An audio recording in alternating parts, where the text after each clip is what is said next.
And let's gather our minds here as we, for the recording. We are ACI Course 10, Class 10 on October 3rd, 2025. Now let's gather our minds here. As we usually do, please bring your attention to your breath until you hear from me again.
Now bring to mind that being who for you is a manifestation of ultimate love, ultimate compassion, ultimate wisdom, and see them there with you. They are gazing at you with their unconditional love for you, smiling at you with their holy great compassion, their wisdom radiating from them, that beautiful golden glow encompassing you in its light.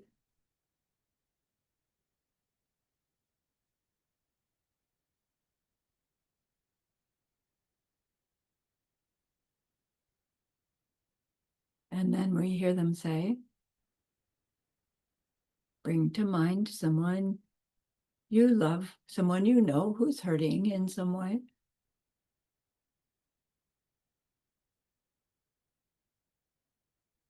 Feel how much you would like to be able to help them.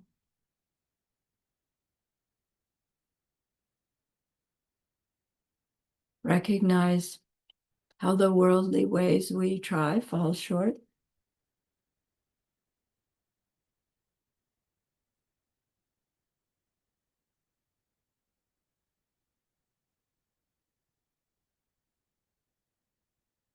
How wonderful it will be when we can also help in some deep and ultimate way, a way through which they will go on to stop their distress forever.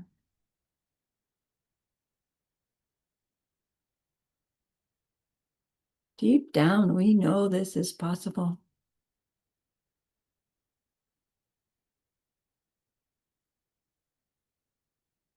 Learning about karma and emptiness, we glimpse how it's possible.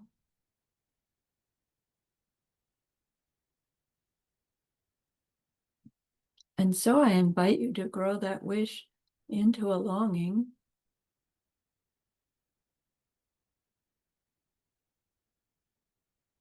And that longing into an intention.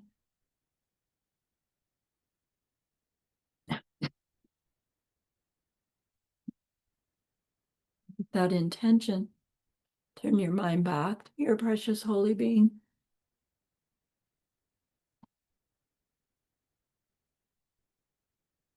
We know that they know what we need to know, what we need to learn yet, what we need to do yet to become one who can help this other in this deep and ultimate way. And so we ask them, please, please teach us that. Teach me that, show me that.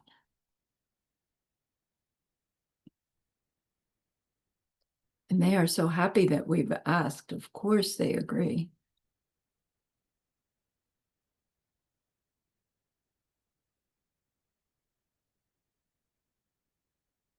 Our gratitude arises. We want to offer them something exquisite. And so we think of the perfect world they are teaching us how to create.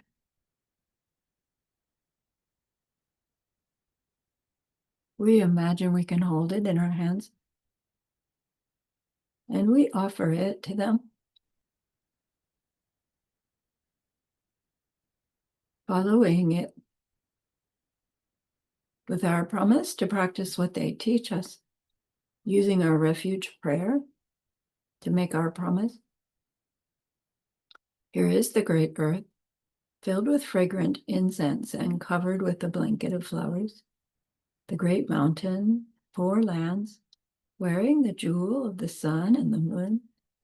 In my mind, I make them the paradise of a Buddha and offer it all to you. By this deed, may every living being experience the pure world. Idam Guru Ratna Mandalakam Niryatayami. I go for refuge until I am enlightened to the Buddha, the Dharma, and the highest community. Through the merit that I do in sharing in this class and the rest, may we reach Buddhahood for the sake of every living being. I go for refuge until I am enlightened to the Buddha, the Dharma, and the highest community. Through the merit that I do in sharing this class and the rest, may we reach Buddhahood for the sake of every living being. I go for refuge until I am enlightened to the Buddha, the Dharma, and the highest community. Through the merit that I do in sharing this class and the rest, may all beings totally awaken for the benefit of every single other.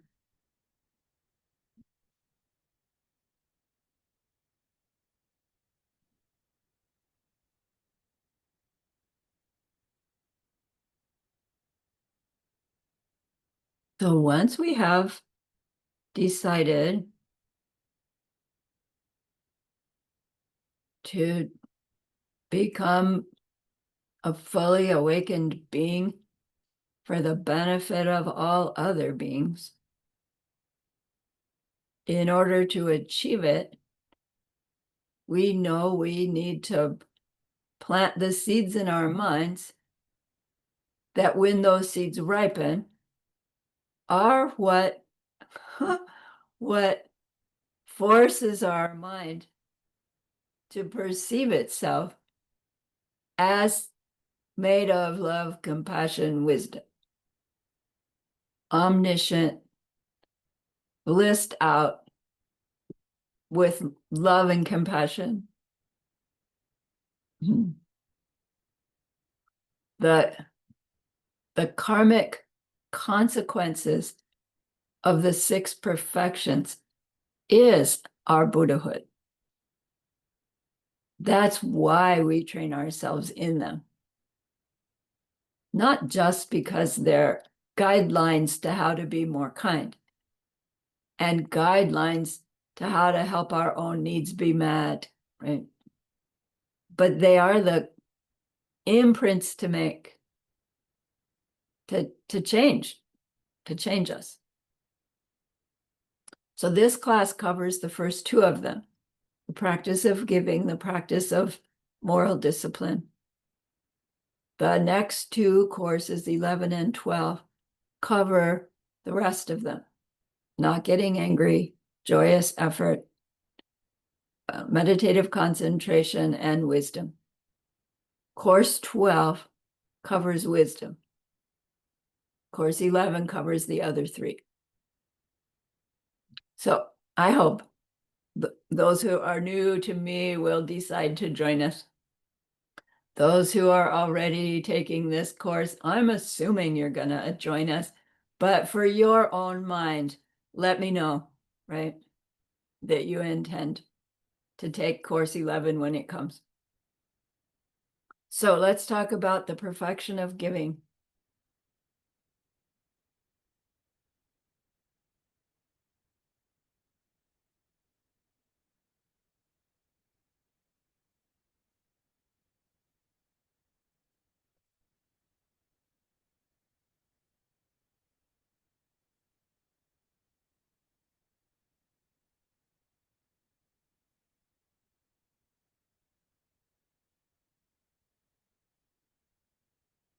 In Tibetan, Jimpe Parchin.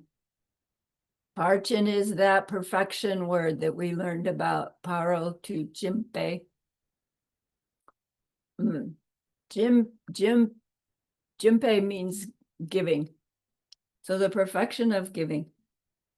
It has three broad categories. These are the three. Sang Sinki Jimpa, Min Jikpa Jimpa, and Chiki Jimpa.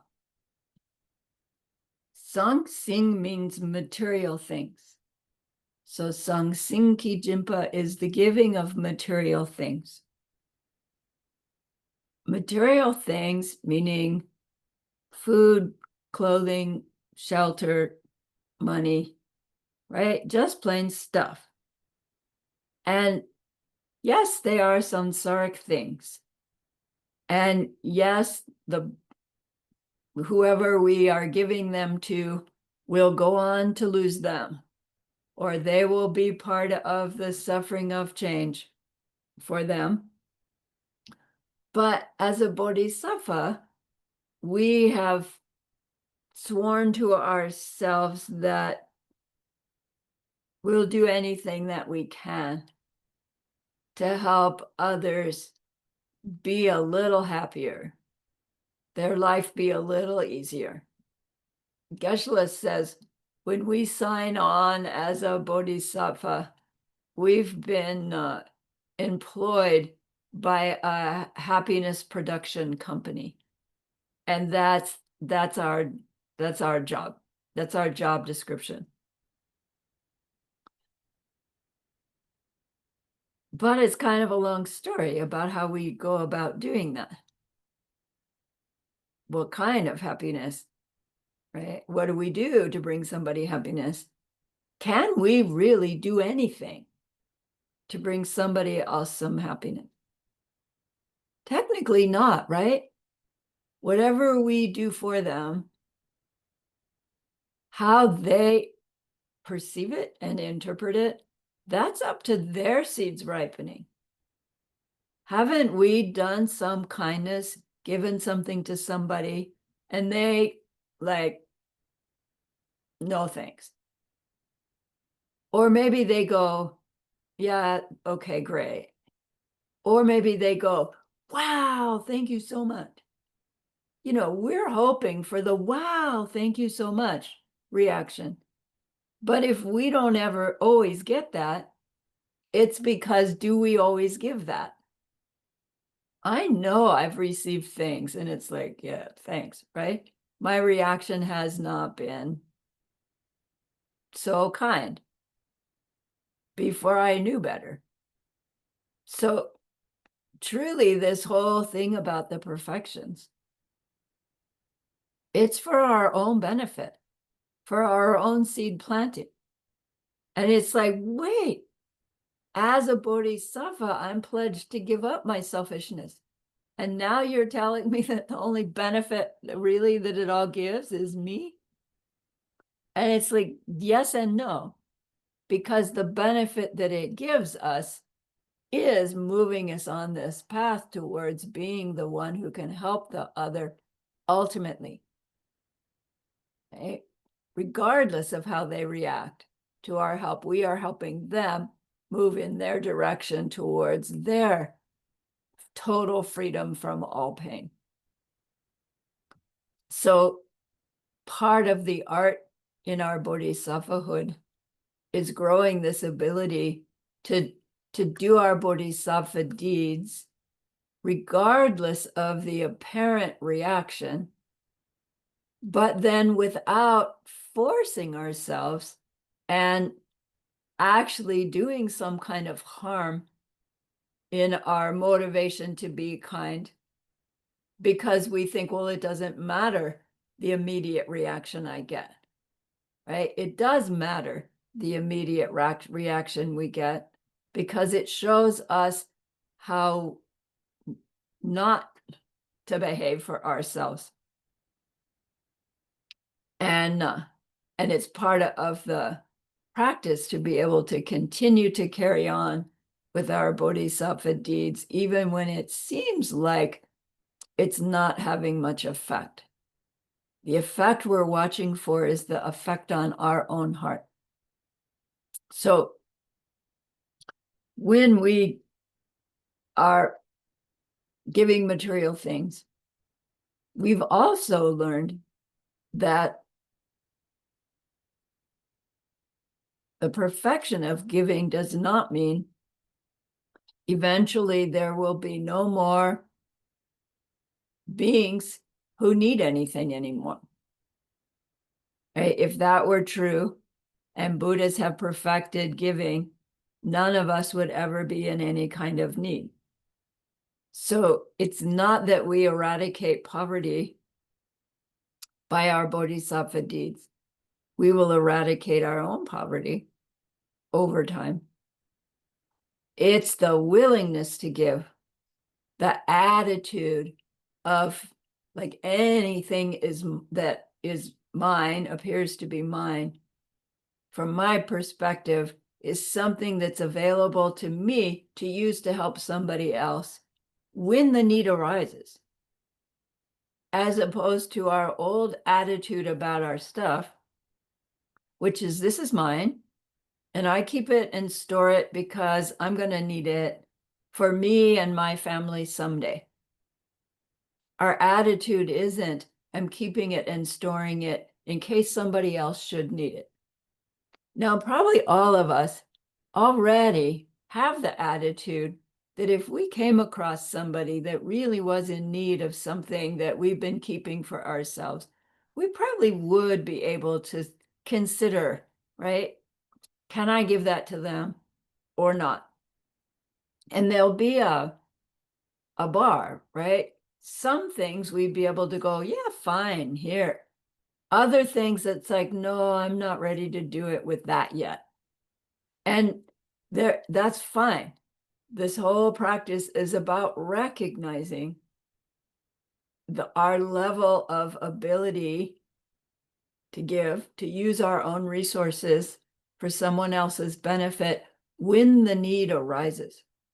So this perfection of giving practices of material things does not mean the Bodhisattva unloads everything that they own and gives it to the next person who shows up. That's not what this practice is about. That wouldn't help the other person in the slightest. It also doesn't mean you put it all on the sidewalk and let whoever wants it take it. Right? You do that with all your stuff. You can't get to work the next day to take care of your family. This is the sense of the willingness to use our own resources. When there's a need, when that need really seems like it could help, we're not going out looking for people that appear to be in need to us and forcing ourselves on them. We are going through our day alert to someone else's need and being available to them. So it's one thing to know my coworkers, they do better if they have a cup of coffee at 10 a.m. And then you take your break time, go get coffee for everybody from time to time. You don't have to do it every day. Just because people enjoy coffee. That's a form of the perfection of giving. Then another situation would be somebody is like really in need of something. I don't know. They have enough money for either food or their medicine. And they actually come to you and say, I'm really stretched. I need $50 for my medicine or $50 for food. Could you help me? No, and maybe we go, yes, of course.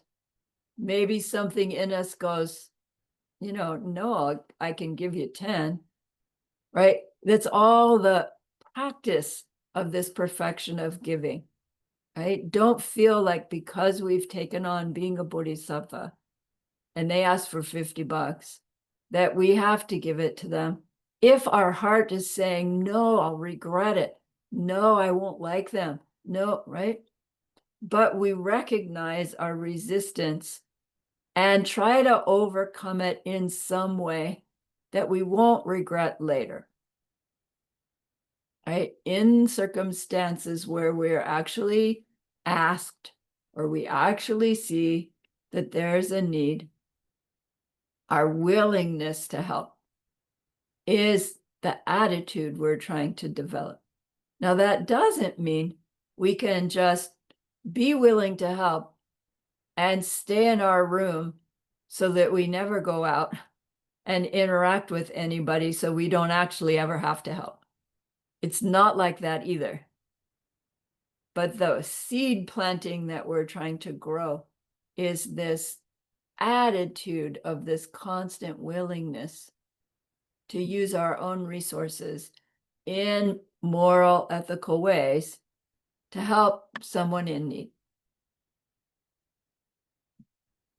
Master Shantideva goes on to say, he recognizes that, in the lay world, we have things, useful things and maybe not so useful things that we are very attached to. And it makes it hard to think of giving them away. And, it's probably even wise if there are things like that we have some kind of instruction left behind for that thing to get to the person you want to have, should you die. So that it's not on your mind when you're dying, oh my gosh, nobody knows that I have my mother's ring in that box and I want it to go to my niece. That needs to be written down somewhere. Master Shantideva is not telling us to do that. He's saying, look, those things we're so attached to, we're going to lose them anyway. Either tomorrow because my house burns down, or 6 months from now for whatever reason, or when I die. They are our opportunities to practice perfection of giving. Why not be on the lookout for opportunities to give that stuff away while we have the opportunity? Right? The more stuff we have, the more opportunity we have to do the perfection of giving. It's pretty radical. Again, it doesn't mean take all your stuff and give it to the first person you see. But it's a different attitude to be looking at the things that you own, thinking this is just waiting for the right situation for somebody to come along. And no. Yeah. Okay.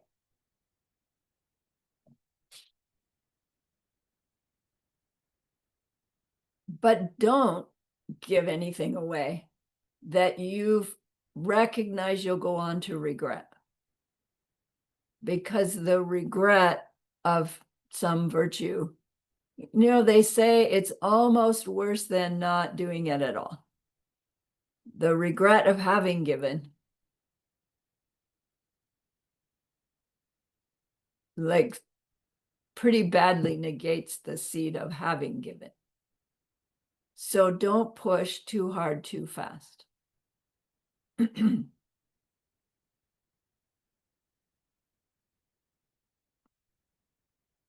Master Shantideva tells us giving things away is where having things come from. Keeping things for me is what makes us lose things.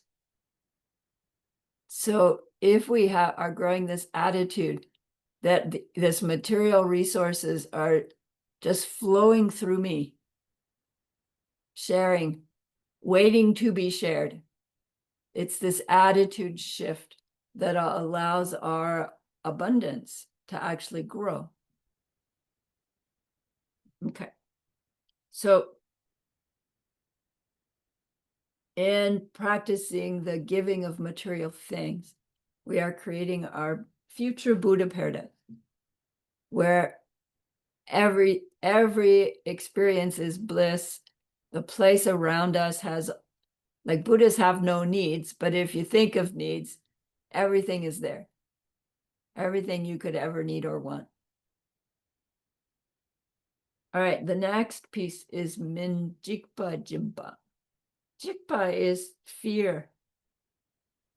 Min is no fear, not fear. The giving of not fear.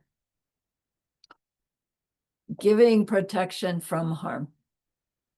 Protection from fear. Physical fear, emotional fear, mental fear. Now, the objects of our actions of the perfections is not just towards humans. It's towards any living being. So maybe this perfection of giving from not giving fear, or protecting from fear, we might start by noticing the impact we have on the animals around us. You know, we're walking along the street, there's a flock of birds.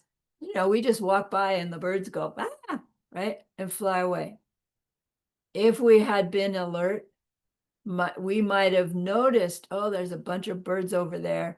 I'm going to move across the street to walk by. It seems radical. You know, who cares about a flock of birds? They're going to freak out with the next car that drives by. But it's my seeds that I'm changing if I care enough about disturbing the minds of that flock of birds that I will do some behavior differently, maybe a little less convenient for me, in order to protect all their little minds. Same with the bug. You know, do we swat at the fly? Or do we gently get them to fly away? Or do we just let them walk on our face to protect their little mind from fear? Right? The practice is our own creativity. It doesn't mean you're not Bodhisattva if you shoo a fly away. But it's an opportunity to protect someone from a little bit of fear. Then as we're interacting with other people, it's like, I'm not fearful. I mean, I don't cause fear in people. It's not like I'm a great big, burly person that might be scary, even when they're really like a teddy bear. But in our interaction with others, do we come across aggressive? Do we come across judgmental? Do we come across as somehow threatening to them? If we do, it's their karmic seeds. If we're aware that we do, we become aware that we're planting seeds for ongoing fear and threat. So our willingness to act more protective, more aware of our impact on others in order to protect their sense of safety, in order to contribute to their sense of safety. Why would that be important? We need to be safe to be able to turn our attention to learning our spiritual path. If we are in survival mode, it doesn't matter how much we might want to follow a spiritual path. We are needing to save our own life constantly. Maybe we can rattle out our prayers, but we won't have the time or energy or resources to be able to study and practice and grow. So we want to help others feel safe, feel secure, in order to create this world where there is safety. sense of safety. Now, this applies even in circumstances where there is aggression going on. So suppose somebody's being really aggressive towards you. As a bodhisattva, we're pledged to avoid doing harm and to be kind. And does that mean you just let them abuse you because you're a bodhisattva? And it's like, is it helpful to let somebody do harm to you? No, it's not helpful. It's not helpful to you, and it's not helpful to them, even though they're doing it because they think somehow it's going to make them happy. We understand that it's planting seeds in their mind for experience where somebody's going to abuse them in the effort to become happy, and the cycle perpetuates. So our bodhisattva attitude is this violence has to stop, more to protect the perpetrator than to protect the victim. The victim does need protecting, whether it's ourselves or somebody else. But typically our attitude is hurt the aggressor before they can hurt the victim. And that's how we would stop them. And of course, that seed perpetuates using violence to stop violence. So Master Shantideva says, yes, we want to act to stop the violence that's happening. And maybe we have to use some kind of force. He says, but consider, what if that perpetrator, right, of the violence were your mother gone mad? Would you still be inclined to hurt them before they can go on to continue hurting you? Or would you be thinking, wow, how can I diffuse this situation? How can I stop her without hurting her? It's just a different attitude that a bodhisattva has as they are doing whatever they need to do to interfere with some violence going on, whether it's towards ourselves or towards somebody else. Geshe-la has said, can you create a distraction? Pull the fire alarm, drop your purse, fall to the ground, clutch your chest. Oh, I'm having chest pain, right? Something to call the attention to something else than the circumstance that was growing this, what looks like it's going to turn into some kind of violent situation. It's a different attitude that we're learning to grow, rather than meeting violence with violence. Meeting violence with some way of diffusing it. It's part of the practice of giving. The next one is Chöki Jimpa. Chöki means giving of the Dharma. Chö is Dharma. It's also the word for all existing thing, which is an interesting clue. So they say that to give the Dharma is actually the highest form of giving, because what they mean by giving the Dharma is sharing this understanding about the truth of we reap what we sow, and the ramifications of actually living according to that. And it evolves into the teachings on the no self nature of things, and the no self nature of self, and the no self nature of experiences. And in sharing those understandings with others, we teach them how to stop perpetuating their own suffering.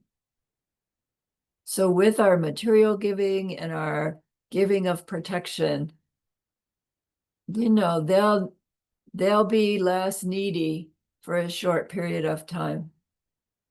But when we give them the tools for how to stop perpetuating their own cycle, now we've given them something that will go on to help them ultimately someday. So giving formal classes is one way. Thank you very much for the opportunity. But it's not the only way. It really refers to helping others gain the realizations that help them change their behavior. And can we give anyone realizations? No.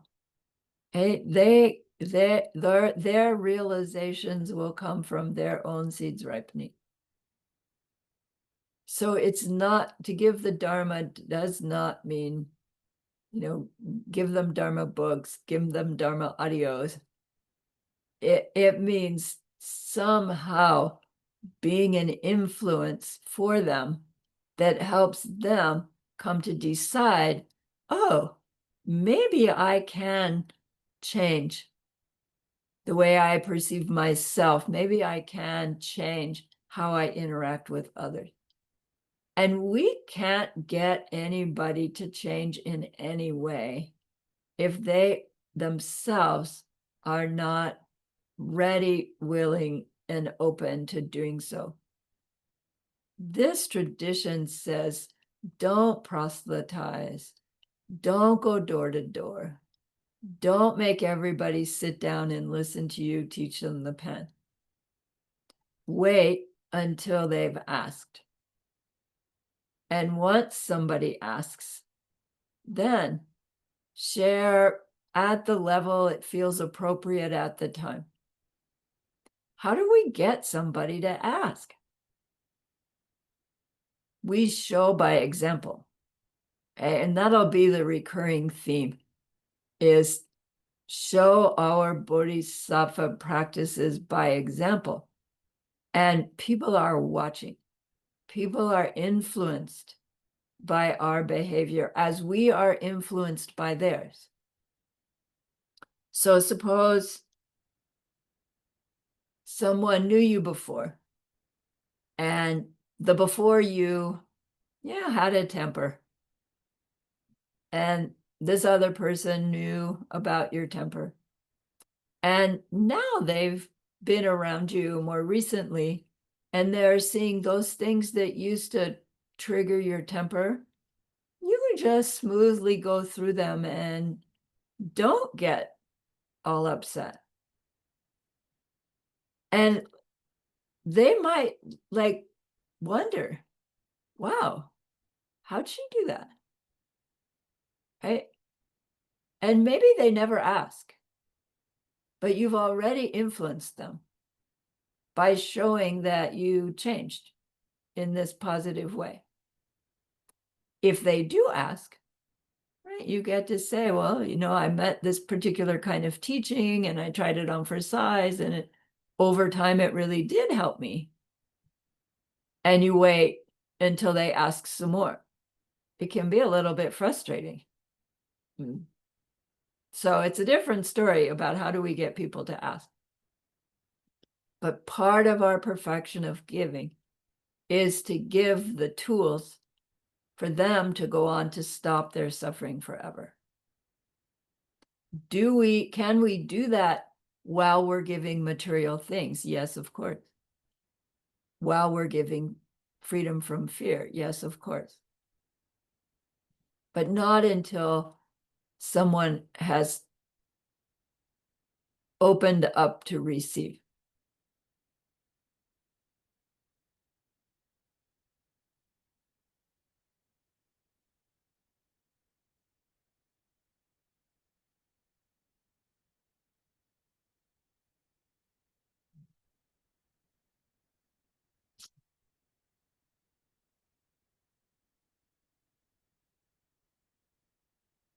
Okay.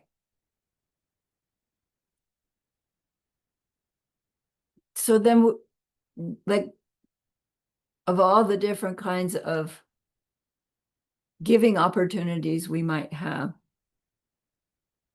we might wonder, like, what makes different kinds of deeds more or less powerful than others? Like, when we recognize we're in the karmic seed planting business intended to bring ourselves to Buddhahood as quickly as possible, because that's how we benefit others, we would want to know what are the most powerful seeds to plant, what are the lesser powerful seeds to plant. We're already learning what seeds not to plant. And there's a list probably of what not to plant, most powerful, etc. We're talking about the good ones. So there are factors involved through which our practice of giving, moral discipline, it applies to all of them, gets stronger. So when we're doing our practice of giving, we can give the same object or the same value in different ways. And so, for instance, we can give flowers to the neighbor, or we can give flowers to our favorite Aunt Mary, or we can give flowers to our Heart Lama. Same flowers. The impact on our mind is different for all three. And when we take that into consideration in our practice of giving, the power of our practice of giving gets stronger. So there are 6 factors of consideration for making our deeds more powerful. Any deed, but we're going to use giving as the example. So this first one is Gyundu Chawa. Gyundu Chawa means in a stream. The activity, we're saying giving is the activity in a stream. Doing a virtuous activity over and over and over again increases the power of the seed of any instant of that. And we can see why. We're putting in more similar seeds. Each one's adding to all the rest. We're doing it very intentionally. So even the new ones are more powerfully planted because we have so many of them. So they use the word constantly, giving constantly. And it's like, come on, you can't give money constantly. You can maybe do it every day, but that's not constant. Constant means now, now, now, now, now. We can have this attitude of giving constantly, then that's not the physical material things. It's more a energetic, right, outflow. But here we're talking about repeated. The deed we're working on cultivating. The regularity with which we do it increases the power of its imprint. Second one, Dumpa Dakpo. This DR, when you hear it said, it sounds like there's no R. It comes out Dakpo, but somehow the R is in there, in the letter, the Tibetan lettering. Dumpa Dakpo. Dumpa means our motivation, and Dakpo means fierce. To do our activity with fierce motivation, meaning really strong feelings. The stronger our feelings are as we're doing our whatever action we're doing, the more powerfully those seeds are planted. whether the fierce emotion is a good one, a virtuous one, or a harmful one, a mental affliction. The power of the feeling is included in the seed, of course.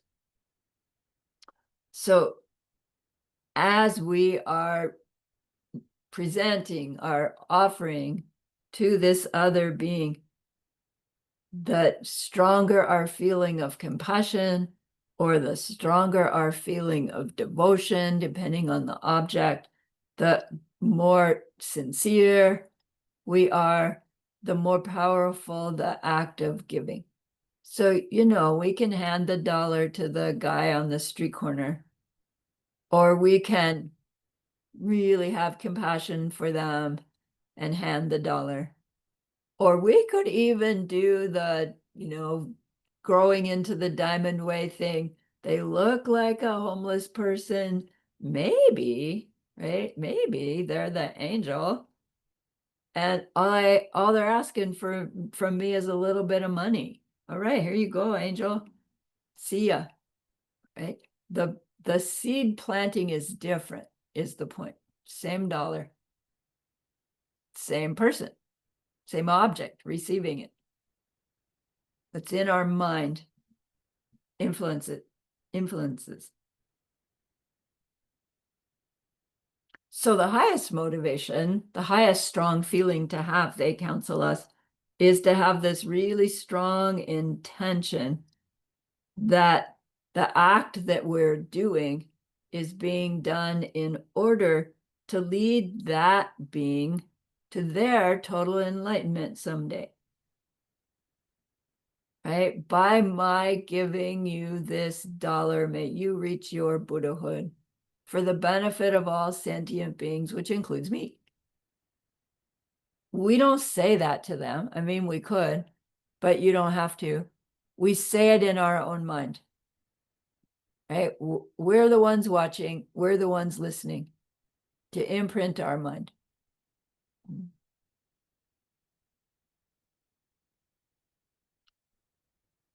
Geshe shared this story about a Buddha's previous lifetime when he was this prince, everybody's favorite prince, and he's out wandering in the forest and he comes across this starving mother lion and mother tiger with her 4 cubs, and they're starving too, of course. And he has such compassion for them. And he thinks, wow, here's an opportunity. I could feed my body to this mother lion and save her life and the 4 cubs' lives. And by doing so, they'll become my first students when I reach my Buddhahood, and I'll teach them how to never suffer again. So, he presents himself to the mother lion, and she's too weak to even eat him. And he goes, oh man. So he cuts his artery and it's spurting out, and he does it right at her mouth. So she's drinking his blood. She gets strong enough to actually eat him. She makes milk. She saves her cubs. And then, we go, wow, that's inspiring. I could never do that. Am I going to have to do that to become Buddha? My mind spirals like that.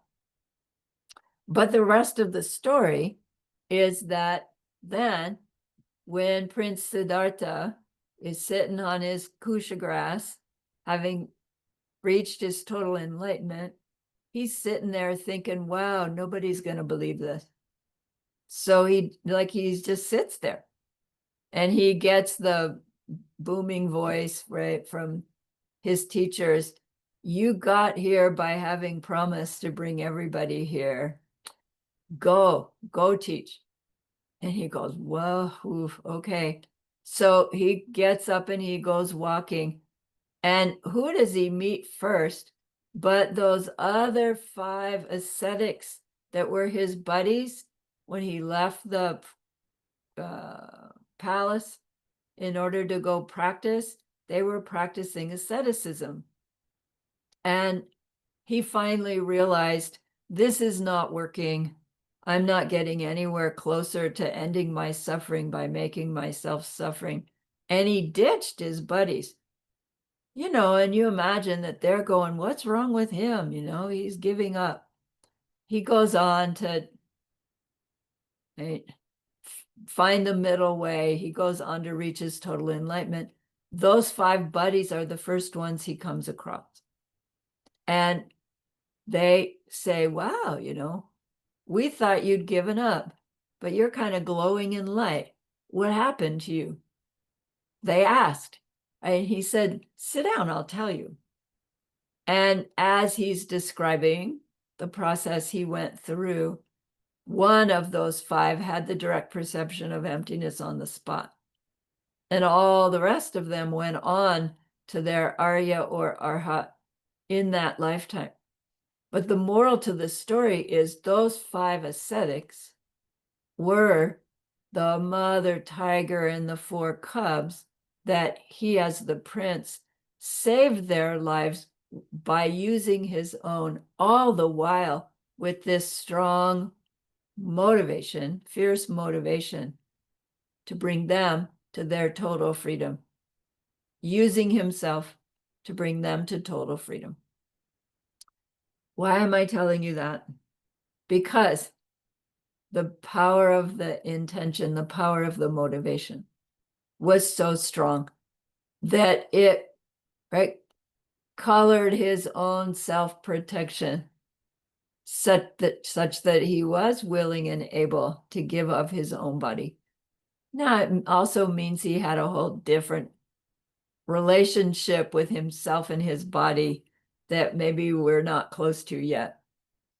So the moral to the story is look for the opportunity to give your own body. It's not that. Okay? It's the power of the motivation is the moral to that story. Let's take a break.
Okay.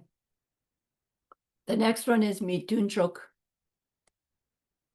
The word mitunchok means the opposite side, but what it's supposed to mean is antidote. So here it means we can do our act of giving as an antidote to something. So if we're talking about any of the Bodhisattva deeds that we're doing, we can have as part of our motivation doing the deed intentionally as an antidote to those three poisons in our mind: the ignorant liking, ignorant disliking, and ignorance itself. And then more specifically, Geshe-la said, for instance, if we recognize there's some object that we own that we are really, really attached to, and we recognize, if I could get myself to give that object away, then I would do so as an antidote to all my other attachments to things, physical things, emotional things, beliefs.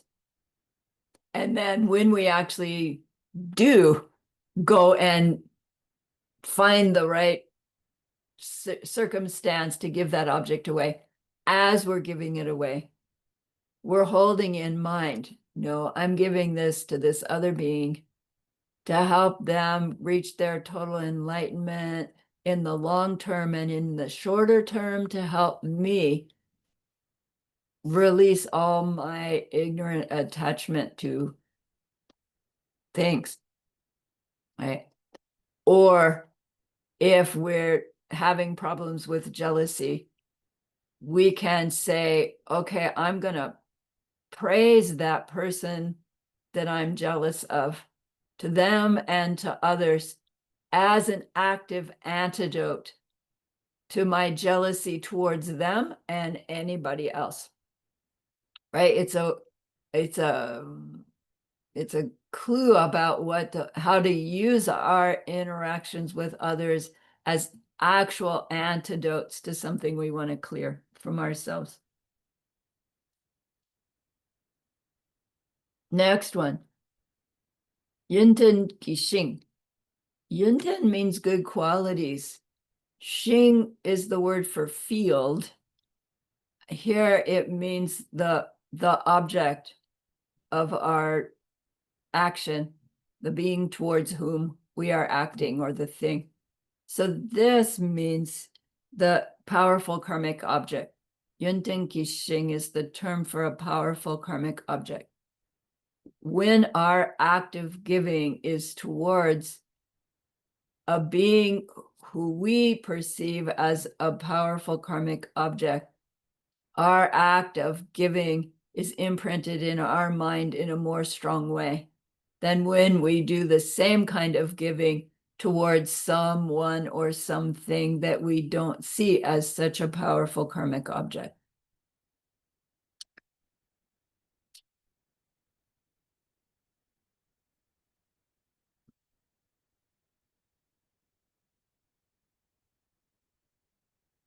What makes someone a powerful karmic object primarily is the extent to which they have helped you and are capable of helping you in the future.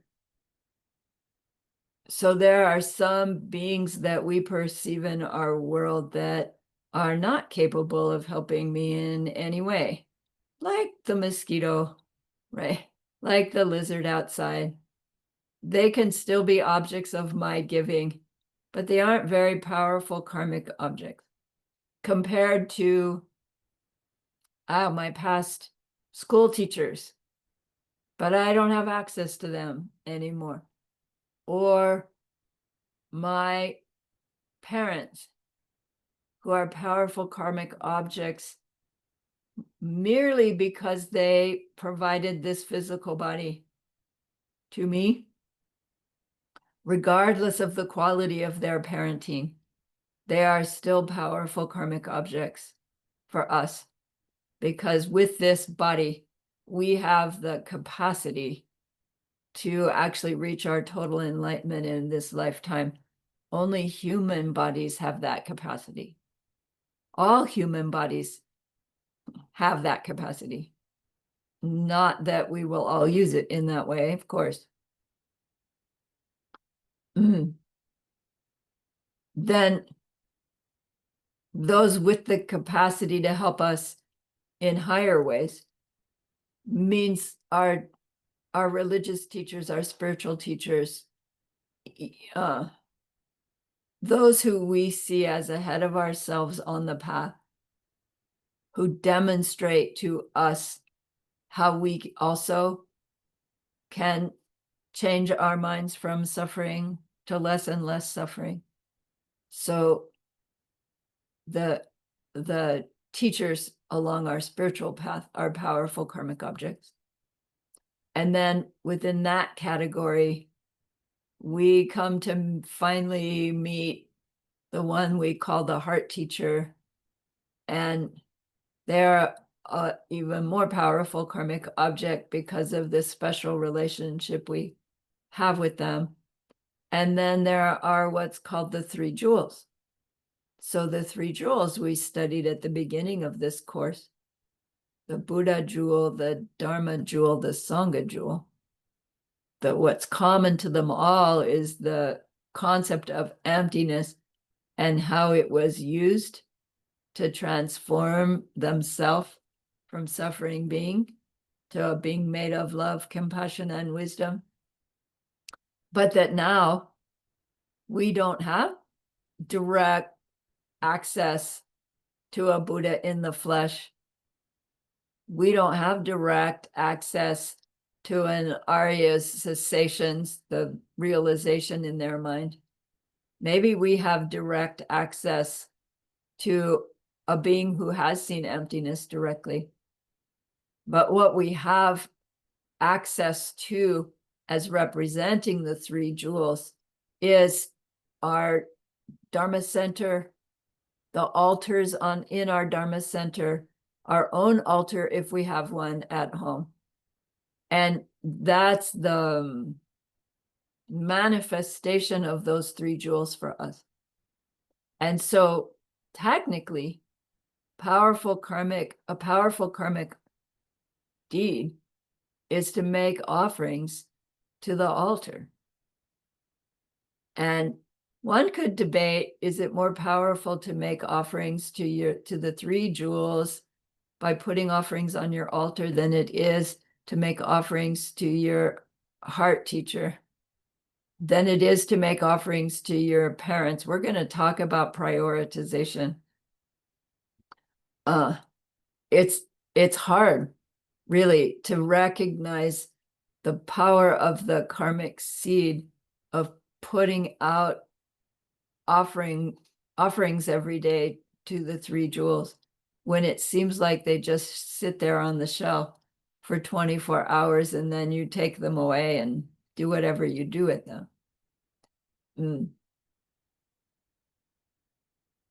It's through the three jewels that we learn how to do this transformation through which we stop perpetuating all the suffering in the world. And so when we hold that in mind as we are making our offerings, those offerings of as simple as water in water bowls can be the most powerful kind of offering we can do. You know, my own mind resists. It's like, yes, I put out my offerings every day. And long ago, I got onto automatic pilot. I know it's a goodness. I know it's perpetuating my prosperity. I do it almost every day. But to think this is the most powerful thing I did all day, to put out the water to wash, water to drink, flowers, and then that special cup of tea for my special angel. I'm missing the opportunity. by not keeping that in mind clearly. They tell this story of Tsongkhapa with his real close disciples. They're out walking around in Tibet looking for a place to build their first monastery. And they've gone through almost all their money and they're hungry. And the disciples say, let's go to town and get some food. And Tsongkhapa's, counting up his money and he goes, no, let's go to town and buy offerings and take them to the temple and make offerings to the three jewels. And the disciples are saying, but we're hungry. He goes, so am I. And he uses all of their resources to make offerings. And the next day, along comes this group of yak herders. And these monks are out in the whatever. And the yak herders, who are you? What are you doing here? We're so-and-so. We're looking for a place to start a monastery. And the yak herders say, wow, cool, great, we'll help you. And that group of yak herders provided everything that they needed to start this monastery.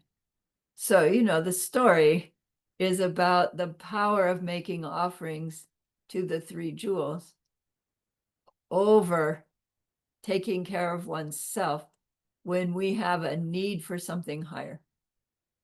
Yinten Shigen.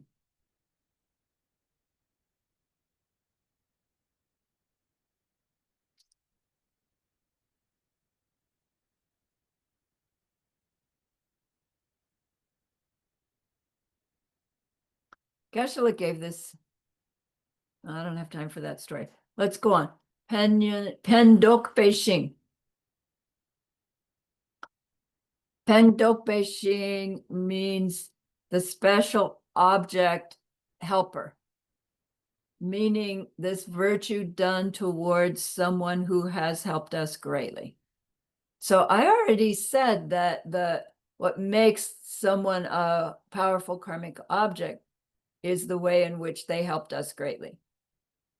And the powerful karmic object piece here, the difference between that one and this one, is the Yun Ten Shi Qi being is the one who has the capacity to take us along our spiritual path.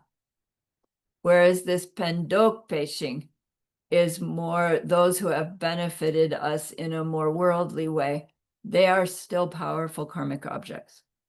So this is where the list about parents, teachers, anybody who has helped us is a more powerful karmic object that someone we don't perceive as having helped us. And it's a little bit odd because that would imply that it would be more powerful to take. So suppose you had a person who's very well off, who, I don't know, maybe they paid for a semester of your school. And now you're well off enough that you want to go back and thank them. And so you take this person who normally takes everybody else to lunch. You take them to lunch. And maybe you spend, $50 taking them to lunch. You could have spent that $50 feeding a bunch of homeless people who, right, in this life, I don't know, they didn't do anything for me. And we would think that the Bodhisattva activity would be more powerful feeding the homeless people than taking my benefactor to lunch. Because the benefactor doesn't need anything. The seed planting in our mind is more powerful, this says, to use the $50 to repay that benefactor than to use the $50 to give to one homeless person. Like one to one, repaying a benefactor is more powerful than helping someone who hasn't helped us. Now, we're going to find that helping somebody in great need is also a powerful karmic object. So there's all these layers and layers of considerations to keep in mind. It also says the power of repaying beings who have helped us is a powerful karmic seed for us, right? Our culture teaches us to do that. We think it's just polite, but it's good for our own minds to be grateful and to do something to repay. In the olden days, it was expected that you would repay them with something more valuable than what they did for you. This does not say bodhisattvas have to do that. Maybe the way you repay them is you babysit for them, or, right, you just pay really close attention to them. It doesn't have to be monetary necessarily. All right, Dunyal Chen Kishin. Here's the powerful karmic object of great suffering. Dunyal means suffering. A being in great suffering is also a powerful karmic object. Right? So here my analogy between the wealthy person who benefited you and the homeless person. I maybe should have said a homeless person who just ate. Right? So they're not in need right now versus the one who's benefited us. When there's a great need, they become a powerful karmic object also. How powerful, right? There's gradations. But it means a bodhisattva is looking for situations of need with the willingness to help out in some way if we can.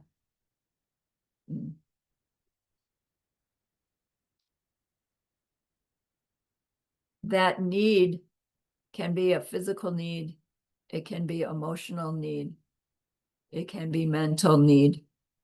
Right? So although we're talking about giving, it doesn't just mean on the material plane. All right. So given this recognition that there are all these different factors, it does come to mind. It's like, well, how do we prioritize then? If we were in a situation where at any given moment, we need to choose between giving to them or giving to them, how do we make the decision? And there is this involved teaching, I haven't gotten much of it, about this prioritization. We have the whole circumstance is called Jawa Nidom. It means act when two actions converge, not meaning the actions converge, but the opportunity of two things are there at the same time. How do we choose? Prioritization between virtuous activities is what we're talking here. So there's two factors here. One is, what if we have a circumstance where we have the opportunity working on perfection of giving, for instance, and we have these two different opportunities. How do we choose which one is the more virtuous? And then what if we're in a situation where we need to choose between two different perfections? How do we choose which one would be the highest virtue? So Geshe-la spoke about this second circumstance first. How do we choose between the perfections? If we have a given moment and we can either do our perfection of giving or our perfection of not getting angry, which do we focus upon? He used the example, like a big example, between the perfection of giving and the perfection of wisdom. So he said, what if in a given space of time, you could either go do a powerful act of giving, or you could sit down and meditate on emptiness in the same period of time, which would be the more powerful deed? And it seems from the Bodhisattva point of view, it would be to go interact with the other. But the higher perfection is the higher virtue. Meaning, if we really could go and spend the same amount of time sitting in a deep meditation on emptiness, that would help the other being and ourself and all sentient beings in a higher way than going to solve the problem. And it's hard because the conclusion in my mind is, well, then I should sit down and meditate on emptiness and not do anything else, because it's the higher karmic deed for everything. And Geshe-la said, that's not the conclusion. The point was that in the sequence of the 6 perfections that we learn, the higher perfection is the more powerful virtue. However, how often is it that we find ourselves in a situation where we actually have to choose one perfection over the other? If we're finding ourselves in that conundrum often, he suggested there's something we are misunderstanding. Because most of the time, we are not limited in a given moment to do this or that we can do this first and then that, or that first and then this, right? Rarely do we really have to choose. We can figure out how to do both or all.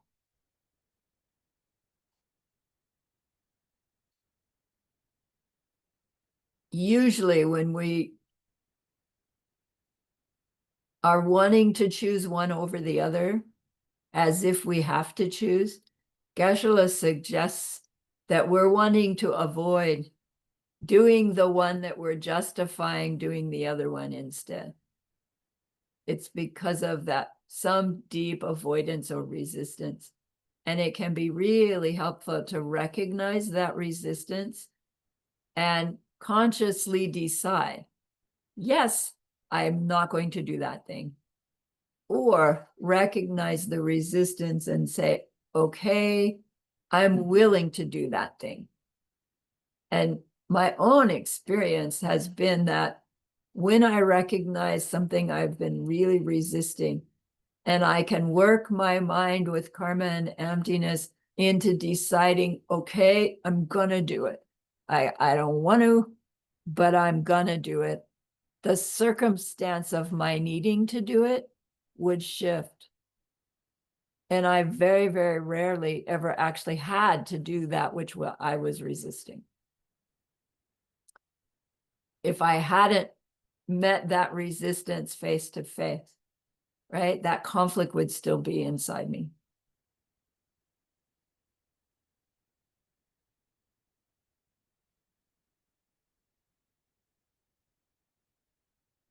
When we have vows,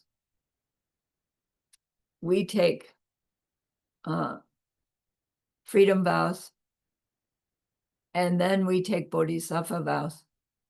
And then if we go on, we take diamond way vows. And the freedom vows are about avoiding things. And then bodhisattva vows are about engaging and sharing, right? Engaging with others. And then diamond way vows are a little different yet. And so it seems like sometimes our vowed behaviors contradict each other. And there's this prioritization within our vow keeping as well that says it's a higher virtue to keep the higher vow in a circumstance where it looks like I should keep the lower vow, right? That it's a higher virtue to choose the higher vow. That won't make sense until we know those vows well to see where those conflicts can happen. Geshe-la says our tendency is to leave prioritization as a vague thing. And yet we don't get much instruction on how to do it.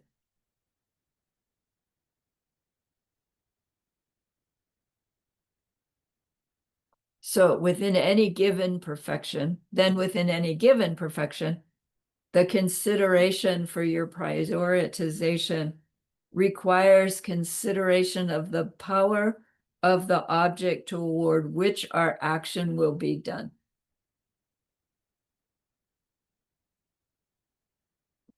The prioritization says, choose to do the action towards the highest, most powerful karmic object if you have to choose between one or the other.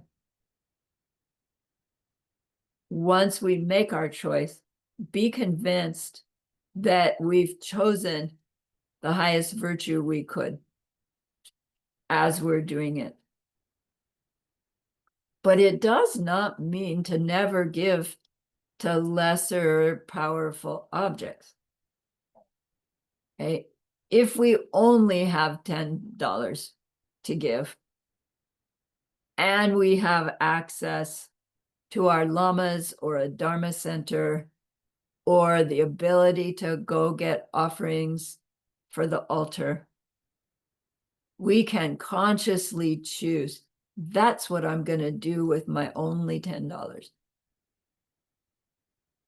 Or we could consciously choose to go find some being who's in terrible, terrible suffering and use that $10 to give them some relief. Which would be the more powerful giving? That's our decision to make.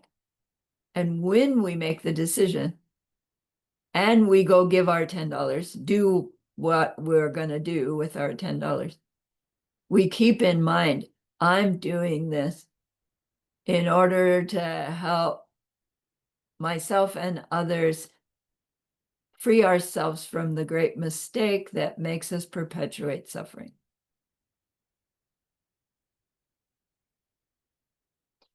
Geshe-la says the more powerful deed is usually the more difficult, not the one that's right there available. And it may be more physically difficult. It may be more conceptually difficult. To me, it's conceptually difficult to think it would be a higher goodness to use a huge amount of money to buy silver offering bowls for the altar when my plastic ones work just fine.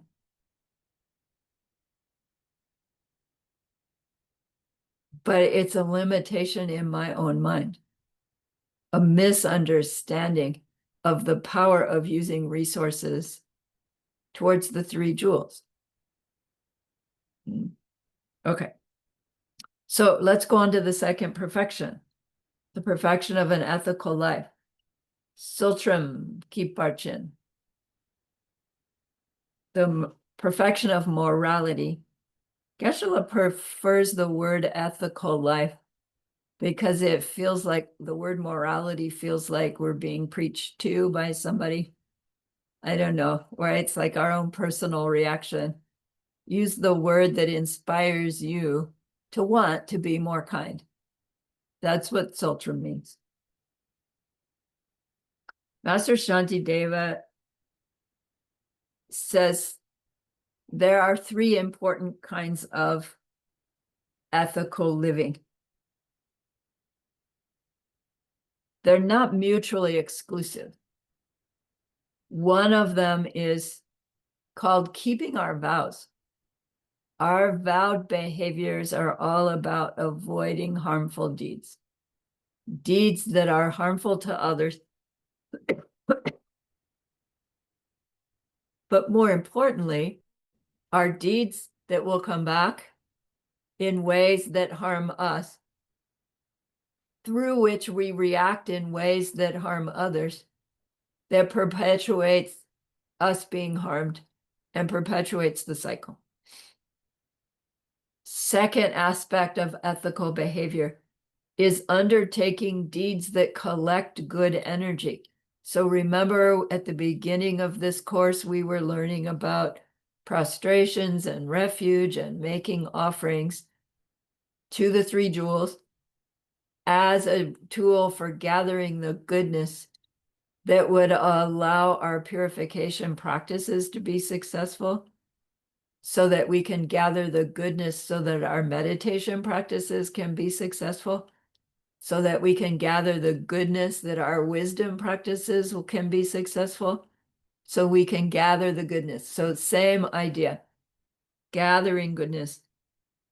And then the third aspect of ethical behavior is undertaking behavior aimed at liberating sentient beings, all sentient beings, which means that includes oneself.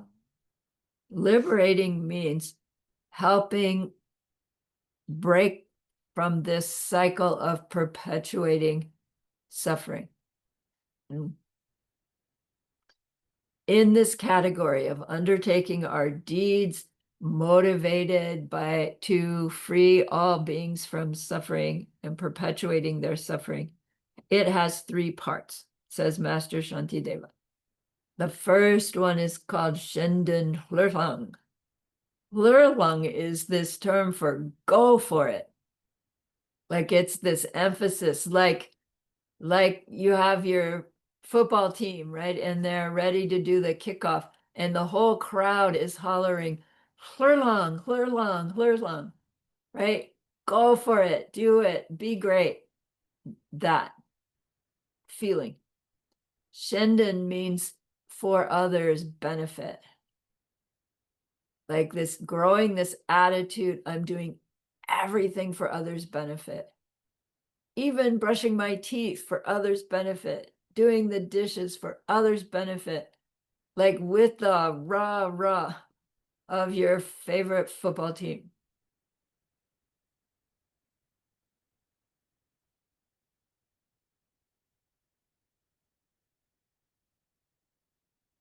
When we decide what deed we're going to do,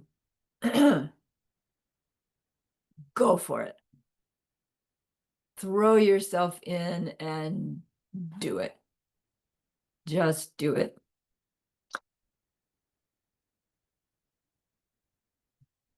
Shendue Lama is the second factor in this undertaking behavior to liberate beings.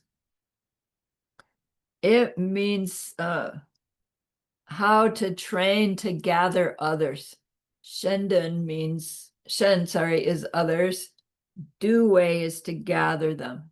Laba is to train. Training in how to gather others. Meaning, in order to help others gain their liberation from perpetuating the cycle of suffering, we need to teach them how to do it. Show them how to do it, inspire them to be able to do it. And in order to do that, we need to see them open to receive that instruction, that guidance. We can't just go on the street corner and force people to sit down and listen to the pen and have them understand it. We could force them to listen. Sit there until I tell you this. But that doesn't mean we can make them understand it. So this aspect is, how do we actually get people to ask, to be interested, to be curious? How do we get our mind to see people wanting to know what we know? Okay? It wouldn't really occur to us to think we need a training in how to do that.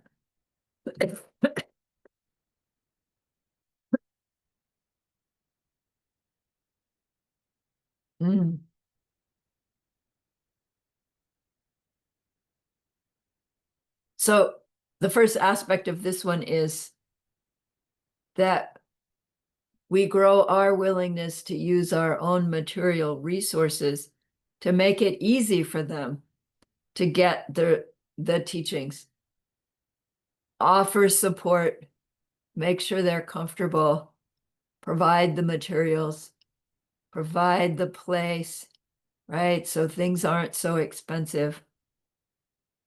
Do what we can, right, to facilitate them being able to get the teachings is the first part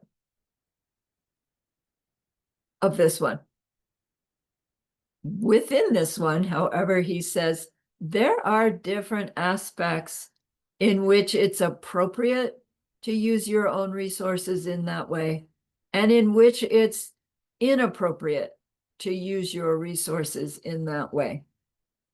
He says, first of all, this one, Seigyu Jinmi Jin, it's like there's guidelines for when to use your own resources, such as food and clothing, to help others, and when not to. So sometimes it's appropriate to provide for those people, bringing them to the Dharma, and sometimes it's not appropriate. It's like the difference between enabling someone and empowering someone, right? We give to somebody, they use it, they take it, they expect for more. The pattern perpetuates, and we give and give and give and give, and they never learn anything. They never grow. They never learn their own personal responsibility in that scheme. That's not helping them. And to break that cycle takes some pretty tough love to cut it off. Empowering somebody can mean using our own resources, and they use those resources to help themselves. And the way we know it's working is they stop coming back for more, for more, for more. So in terms of the Dharma, our intention isn't for them to stop coming back for more teachings, but at some point they won't need more, right? Their own realizations will grow, and they'll be the one sharing teachings with somebody else. That's the whole idea, right? You share to your greatest capacity, and then you launch them to go and share with others. So it is appropriate to draw the line of our own spiritual capacity in how much of our resources we use to help bring others to the Dharma. And when we draw the line, because giving too much, we end up regretting. And that's worse than not giving at all. The second factor in this giving, taking care of the student so that they can get the Dharma, is lula minu. Lula minu means instructions how not to hurt our body. Advice on not to hurt our body for minor gains.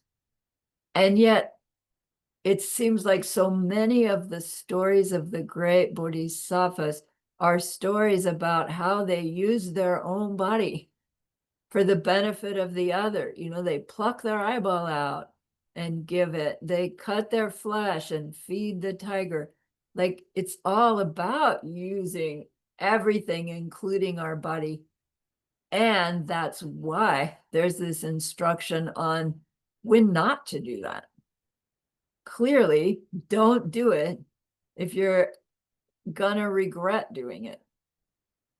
Don't do it if we are thinking, you know, no, it'll be too painful to give that eyeball. Don't give it. Those bodhisattvas who are able to reach in and take their eyeball out, their relationship between their me and their body is so different, you know, and their karma is so great. that it wouldn't be particularly painful. It would just be, wow, I can help that person in that way. I'll do it. If it doesn't make sense, we're not ready. I'm not ready. Because it doesn't make sense. How could giving my eyeball to somebody help them? Now, on the other hand, right, with medical as it is, you could donate an eyeball, right? And I've got it arranged so that my body parts can get donated when I'm done with them. But not walking down the street here, that's not helpful. So again, the willingness to give doesn't mean you act on it until the situation's appropriate. The next factor is Lu Jindugu, which is the opposite of Lula Minyu, which is the giving the body at the right time and purpose. When the time comes and you are ready, flirtlong, go for it. Give up your body, give up your life. Like the prince to the tigress, like he knew something that I didn't know, to be able to be that motivated to be able to do it. When it's right, give your body, give your life. It means without regret, of course. And people do that. We read those amazing stories of, somebody riding past the river on their bike and they see somebody drowning in the river and they just jump off their bike and dive in and try to save the person, whether they actually save them or not. But they just had this instance of, I have to act. It wasn't a decision. It was this beautiful impulse. I don't know if I'm there, if I would be the one who would jump into the river. So we're not obligated to do so. But when the time comes, we will do so. All right.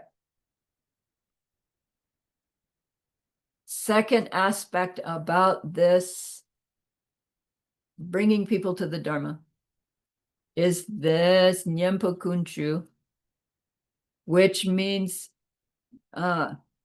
when attracting to the Dharma, like there are guidelines for who we attract to the Dharma. And this first one, Nyempo Kunchu, is the instruction about the consideration of the potential student's behavior. We won't be able to teach somebody whose attitude is inappropriate, disrespectful. Even if they've asked to be included, for instance, for whatever their motivation was, if we see their general behavior towards the group or towards the teacher just seems disrespectful, inattentive, they misbehave in class, distracting other people, those are indicators that that person's mind isn't really ready. And the Bodhisattva, right, assuming you're the one who's organizing these teachings, whether you're the teacher or not, would recognize that including this person in the teaching is doing more harm to them than good, because they're planting seeds for disrespecting as they're receiving these powerful seeds for the end of all suffering. So that it would be a bodhisattva activity to somehow gently escort them away, right? Not include them, explaining why, etc.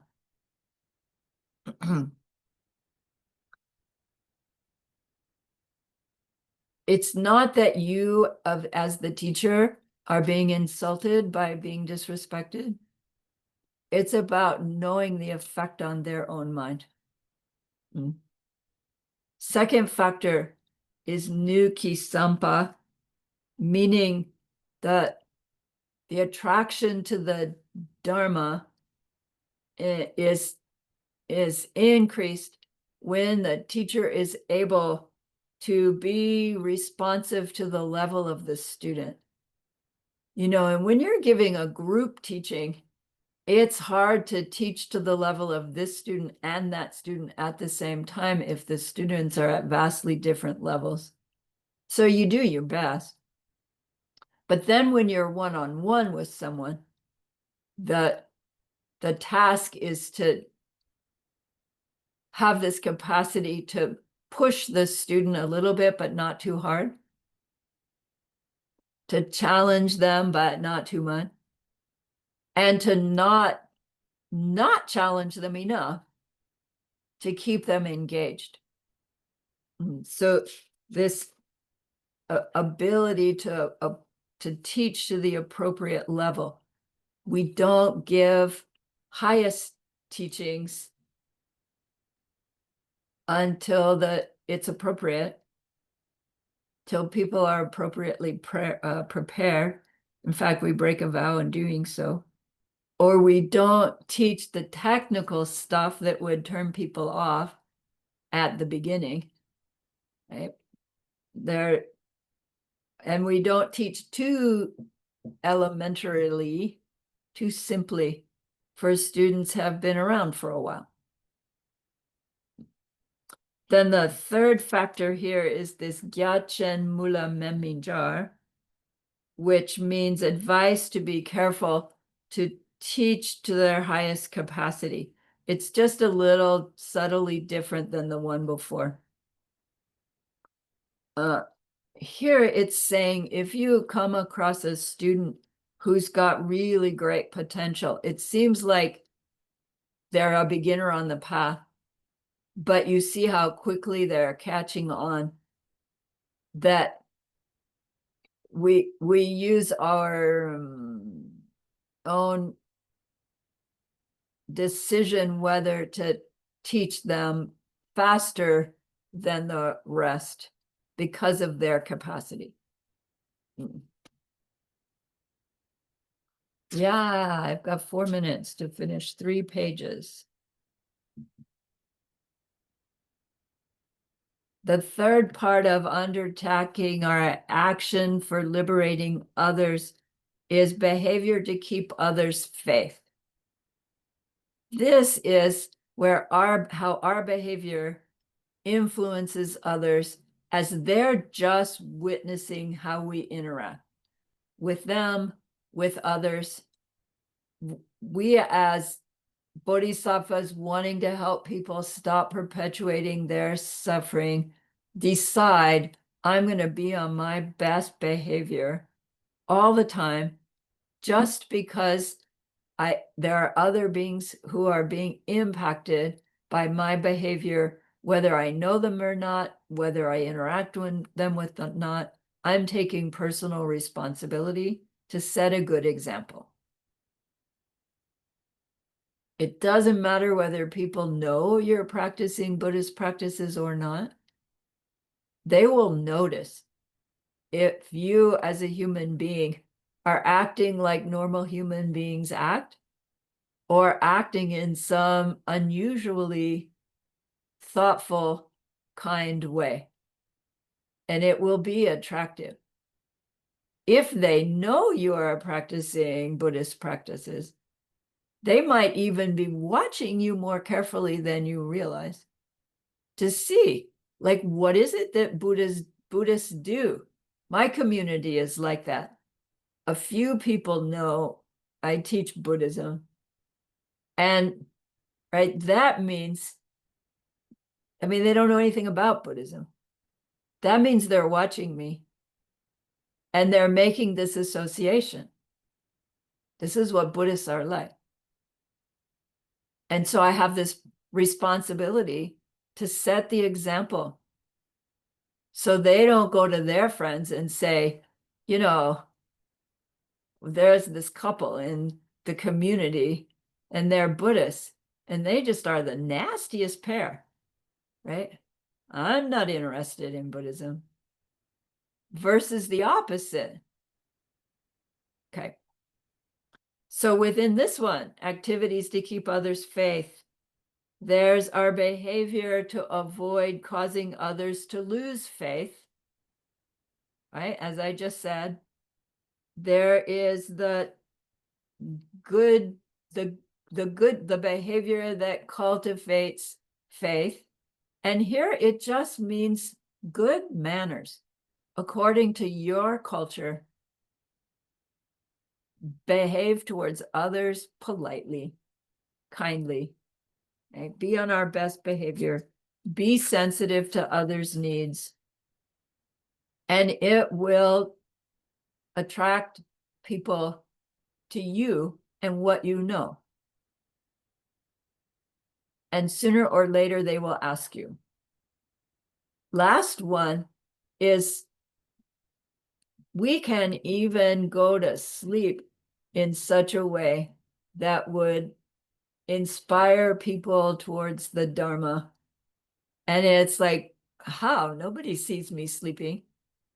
But if we lived in a world where we all slept in dormitories or out in the park, that to lay down in the position that Buddha laid in as he reached his parinirvana makes an impact on people's minds. So that position is to lay on your right side with your hand under your right cheek, and your right leg is extended and your left one is bent, and you sleep in that position. And it said that's enough to plant good seeds in others' minds who see you sleep. I don't know. Geshe Michael goes on to say, and when you lay your head in your palm, think that you're laying your head in the lap of this holy being who's made of love, compassion, wisdom, right? Your own precious, special spiritual guide can be there with you at night, like you're curled up in the lap of, right, a safe parent, a safe auntie, and fall asleep with this thought of, please help me help others stop perpetuating suffering, as a method for becoming a being who can influence other beings to be interested in how to stop their suffering, right? Whether we call it Buddhism or not, we have the tools to show. And then you wake up in the morning, wow, I have another day to grow my virtue to share with others. And we repeat, repeat, repeat, repeat. All right. Thank you for the extra 2 minutes. I am done. We have just finished our course 10 in the ACI series, and that's an extraordinary goodness. So please be happy with yourself, no matter how you're feeling.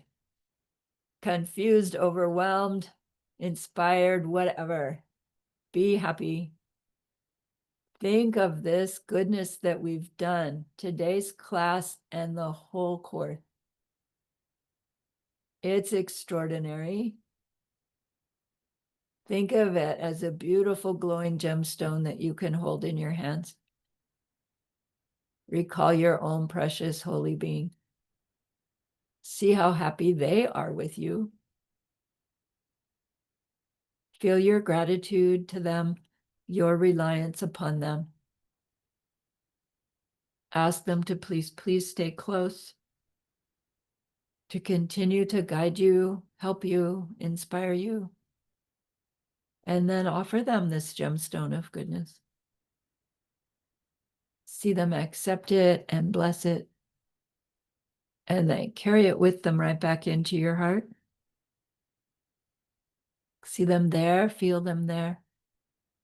Their love, their compassion, their wisdom. It feels so good. We want to keep it forever. And so we know to share it. By the power of the goodness that we've just done, may all beings complete the collection of merit and wisdom, and thus gain the two ultimate bodies that merit and wisdom make. So use those 3 long exhales to share this goodness with that one person. To share it with everyone you love. To share it with every existing being everywhere. See them all filled with loving kindness, filled with wisdom.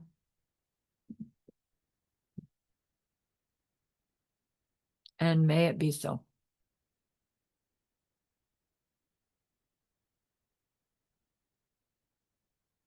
All right. Hey, Mr. Jam. Thank you for teaching. You're welcome. All right. Thanks, everybody, for the opportunity. I'll see you, what are we? Monday morning for the review class. It's not recorded, so if you end up missing it, it's recorded somewhere. You can get it elsewhere, but not us doing it. All right. Take care. Have a great weekend.